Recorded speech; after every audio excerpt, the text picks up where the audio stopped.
Welcome back. On today's show, The Age-Old Lie, we've been discussing why women lie about their age. Joining us in the studio is journalist, novelist and psychotherapist Trudi Seely. Welcome, Trudi. Hello. It's lovely to be here. Hello. Lovely to have you here. So you founded the first women's only psychotherapy clinic. What inspired that? Well, because I think that women are actually psychologically different to men. Men are very goal-oriented. They like to get things done. We're more into relationships. We're more governed by our emotions. So to actually treat sort of both sexes as the same thing is crazy. And I also think it takes a woman to understand another woman. True. So that's the reason behind what I'm doing. I can ask you a question. As a psychotherapist, what do you believe can be done to combat women's insecurities about growing older? Well, first of all, by accepting the fact that you are growing older. I mean, it's a path we're all on, in different positions on that path, but everyone's going to get there. So you might as well accept the reality. I always say to my patients, whatever the problem is, accept you have it. And then look at the good things. You know, once you've acknowledged the negative, then look at the positive. Growing older, you're going to be richer because you've been working longer. You're going to be more confident because you know how bad things can be. And you probably know that you can survive them. They're not going to kill you. Exactly. And, you know, so it's that kind of thing. It's strength, it's confidence. And, you know, then there's the beautician, of course. Exactly. And why do you think there are more younger women in the public eye than older women? What are there? You know, I'm just thinking of women in the public eye. Hillary Clinton, our Prime Minister, Theresa May. We've got movie stars, Meryl Streep, Amy Adams, is it? So, you know, the list is sort of endless. Angela Merkel isn't exactly not in the public eye. That's very true. There are an awful lot of women, actually, today more than ever, who are being visible, who are doing things, who are achieving things. So, actually, I don't think that's true. That's a very good point.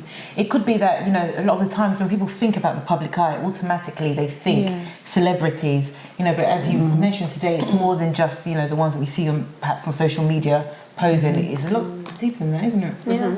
And Madonna's in her 50s. Exactly. She's still in the public eye. Exactly. So then what do you think we can do to encourage women to, you know, embrace their later chapter, like embrace growing old gracefully, if I could say? Well, by growing old disgracefully. How would you define growing old disgracefully? Maybe some good pointers. Heavens. Good heavens. Growing old disgracefully, I suppose, enjoying life. You know, an awful lot of growing older is lumped together with not living anymore. You know, you stop having a career, you go into a retirement home, where you do whatever you do. It's all the connotations of being older, and the reason people actually do lie about their age is they don't want to be seen as being on the scrap heap. I think that's it. You know, so not being relevant anymore. Not being relevant, not being noticed, being invisible. Exactly. All the things that women take on themselves anyhow. Oh, I became invisible. Well, growing old disgracefully, don't be invisible. That's very true. And thinking about the work that you do with your clients, how much of it do you think has to do with them growing old, perhaps the problems that they present to you? Nothing. Most of my clients are in their 20s and 30s. They're not growing old. They're looking for a mother, clearly. We're laughing, but actually when people go to a therapist, there are very few successful young therapists. You know, people are looking for a parent figure when they go and get help. If they're very distressed, if they have mental problems, they're not going to want to go to somebody of their own age. And they want to be contained, and they want to be made to feel very safe, to be understood. So there you are. That's a role for an older woman. Yeah, there we go. Yeah, definitely. So I'd like to ask you on a more personal note, Trudi, have you ever lied about your age? All the time. So do you want to give us a few maybe of your experiences or some examples? Not really. I mean, So have you ever, let's say, I'm not going to delve too deep into the scenarios, but Well, you can if you want. I don't have to answer you. that's true. But I want you to answer me. That's the thing. Okay. For example, have you ever had to lie or felt the need to lie about your age for the sake of a relationship with a significant other? I've never actually had a younger lover in my life. Okay. So I've never had to.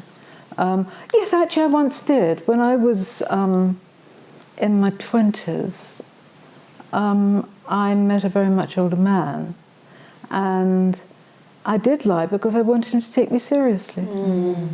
So, it works both ways. It's all about how we're perceived by the other, be they younger or older. Yeah. And what tips would you give a person to feel more confident in who they are? So earlier on we were speaking about different reasons perhaps why people lie about their age, whether that's saying they're older or younger. What advice would you give to a person to perhaps be confident with who they are, the age that they are, and to excel in that?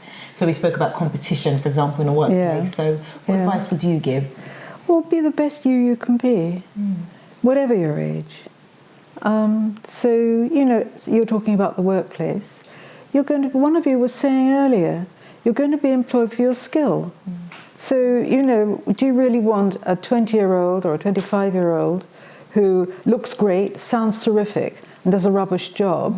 Or do you want a 40-year-old who does it beautifully and you don't have to worry about?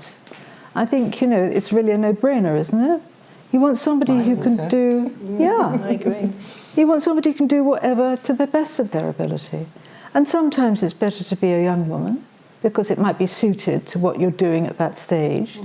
So it doesn't really matter. It's relevance we're talking about. Could you tell us a bit more about what you've written, like your novel that you've written? I'm trying to remember. I wrote 7 novels. I think. Okay. Oh, wow. And they were all about women and their relationships, actually with each other. People are always saying women and their relationships with men. Well, actually, the relationship between 2 women, be they friends or sisters or mother-daughter, is usually much more complex and much more interesting than any man-woman relationship. If you think about it. Think about, the relationship you might have with a woman friend and how that changes and how that drives you crazy and how it makes you think, well, that's really what I was writing about. Obviously, men came into it because that's the natural thing. But it really is, how we work things out with each other. Do you think women's relationships become more complicated as they get older, or are they less complicated when they're younger? Depends on the women. I don't think it's to do with age either. It's to do with the relationships. And do you, thinking about, because obviously you said you've written several novels, okay, do you, is it mainly your life experiences or perhaps your clients that you see?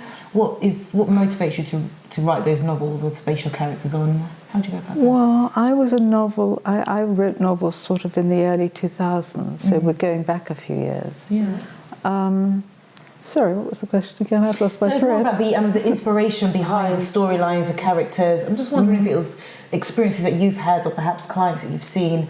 Yes, well, I wasn't a psychotherapist in those days. I was a novelist.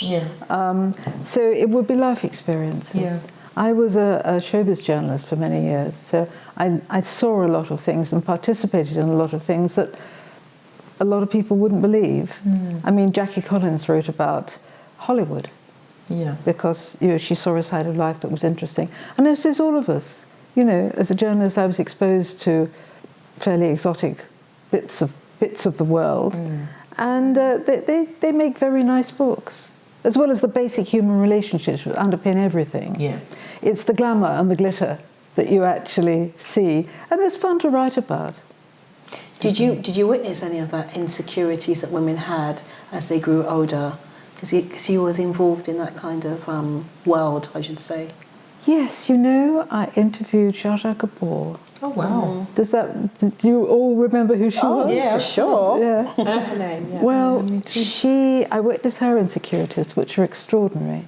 She was having a big romance with somebody called not Rod Steiger, but some famous movie star, and who was younger than her. And so she arrived an hour after she should have done so. She was an hour late. And she was very, very done up.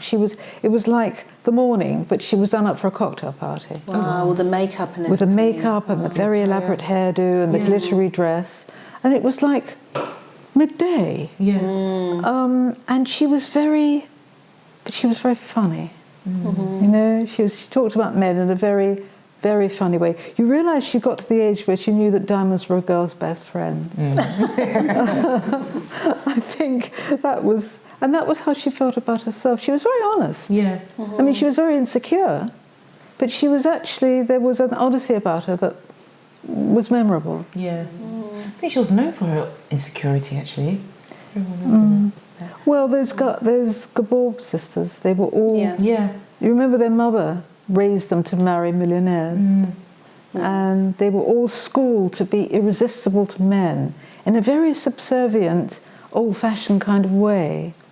And you know, her mother even taught her how to kiss. Wow. So they'd never kissed a man in their life, all those girls, but Mummy taught them how to kiss. Well, thank you very much, Trudi. It's been a pleasure having you here on the show. We're going to take a short break now, but don't go away, as we'll be back with more on the age-old lie.